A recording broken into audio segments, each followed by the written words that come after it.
Update tayo sa pagpapadeport sa halos 200 POGO workers ngayong araw at ang nalalabing araw bagong itinakdang deadline para sa total POGO ban.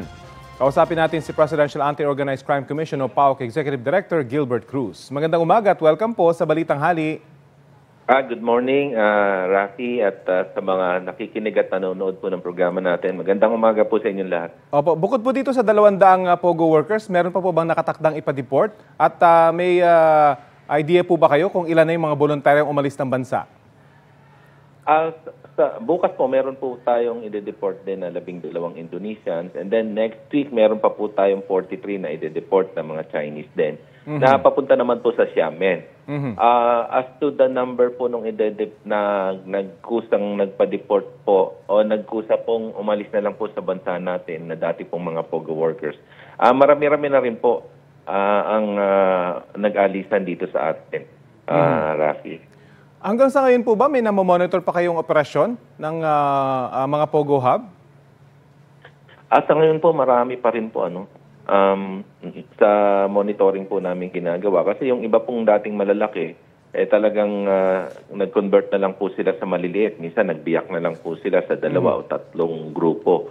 So, yun po yung mga minomonitor natin na karamihan naman po nandito pa rin sa Metro Manila at dito po sa mga karatig na probinsya natin.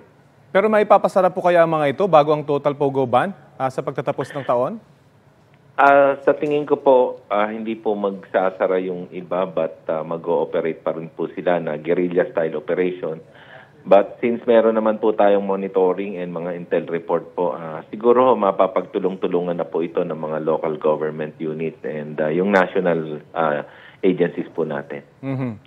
Giit naman po ng ilang Pinay na asawa at partner ng mga deportees, nadamay lang daw yung kanilang mga kabiyak at hindi po raw talaga sila nag-ooperate doon sa mga POGO na ni-raid. Ano pong masasabi nyo riyan?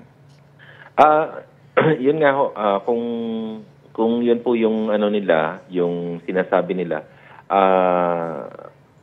pwede naman po nila sabihin yan, But during the time ng maaresto po kasi yung mga tatay ng mga anak nila o yung mga naging boyfriend po nila, sila po ay nandun sa POGO Hub na nag-ooperate po at sila ay walang mga dokumento during the time po ng arrest. Kaya po sila ay kinonsider na may violation ng immigration laws natin. Kaya sinama po sila sa deportation.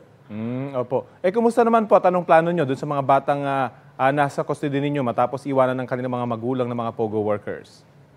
Sa ngayon po, talagang sinusuportahan namin, and katunayan, kanina may nadagdag na naman po, kasi every time po na nagpapadeport po tayo, naglalabasan po yung meron palang buntis, meron palang naanakan na sila, may mga girlfriend sila rito. So yun naglalabasan, kanina may lumabas na naman po. So yung dating 15 po, baka madagdagan na rin po yung tinutulungan namin na 15 na nauna. Paano? Hanggang kailan nyo tutulungan itong mga batang ito?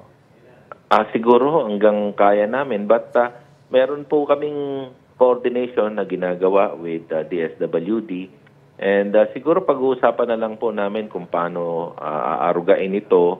Hindi naman kasi pwedeng pabayaan natin ito dahil ayaw naman po nating lumabas na pinabayaan na lang po natin yung ganitong problema. Okay, sige po. Maraming salamat po sa oras na ibinahagi niyo po sa Balitang Hali.